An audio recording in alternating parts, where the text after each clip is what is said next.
Assalamualaikum warahmatullahi wabarakatuh. Nama saya Risa Saputri, NIM 19104168890. Di sini saya sudah meringkas mata kuliah e-marketing bab 1.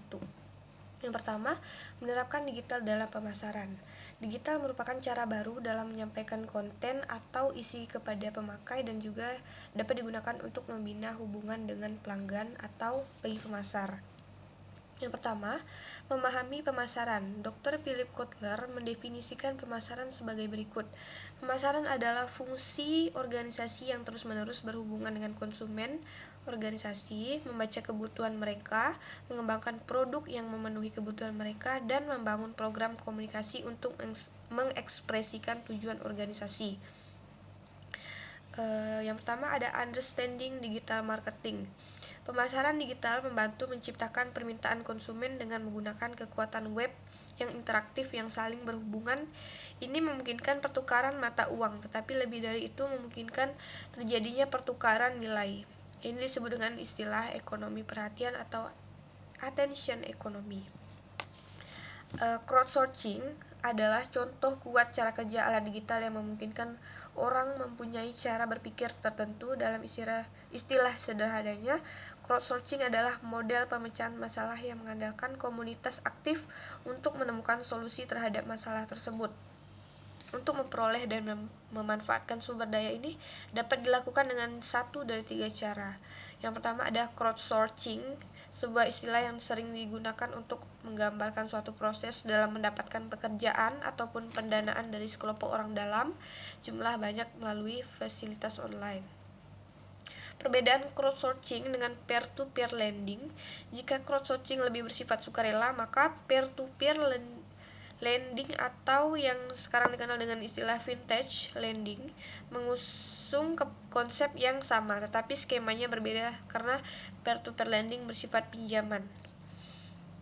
Setelah itu ada crowdfunding. Crowdfunding atau urun dana atau juga bisa disebut penggalangan dana adalah proses mengumpulkan sejumlah dana untuk sebuah proyek atau usaha oleh sejumlah besar orang yang biasanya dilakukan secara online. Agar dana yang didapatkan dari crowdfunding lebih optimal, lakukan 3 hal berikut ini. Yang pertama, kita membuat proposal usaha dengan menarik. Siapkan proposal usaha yang menarik, interaktif, dan informatif. Yang kedua, mendaftar ke situs crowdfunding atau proposal yang sudah selesai bisa langsung didaftarkan ke salah satu situs crowdfunding yang ada di Indonesia. Yang ketiga, mengunggah dan memantau perkembangan proposal usaha. Setelah menemukan situs crowdfunding, unggahlah proposal usaha yang sudah kita buat. Setelah itu ada microtasking, adalah aplikasi yang dapat digunakan untuk menghasilkan keuntungan dimulai dari melakukan promosi atau posting ke media sosial hingga bermain finansial atau saham.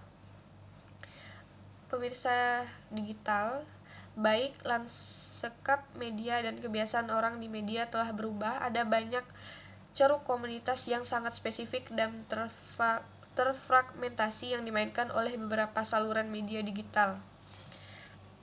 Model TCIO, keterkaitan antara disiplin ilmu dan menyoroti bagaimana fungsi optimal harus ada pada setiap tahap.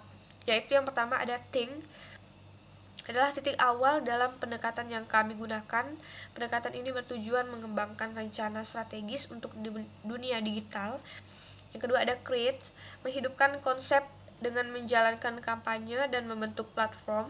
Yang ketiga ada engage, bertanggung jawab untuk mengarahkan lalu lintas dan membangun hubungan. Yang keempat optimis, adalah tentang perbaikan berkelanjutan. Ini memberikan wawasan dan pelajaran melalui analitik, penambangan data, optimasi, dan pengujian konversi. Pada intinya, pemasaran adalah tentang percakapan dan internet telah menjadi pusat percakapan. Sifat terhubung dari internet memungkinkan kita untuk mengikuti dan melacak percakapan ini dan menyediakan titik masuk untuk semua pihak. Demikian itu saja ringkasan yang saya buat untuk mata kuliah e-marketing. Saya ucapkan terima kasih. Wassalamualaikum warahmatullahi wabarakatuh.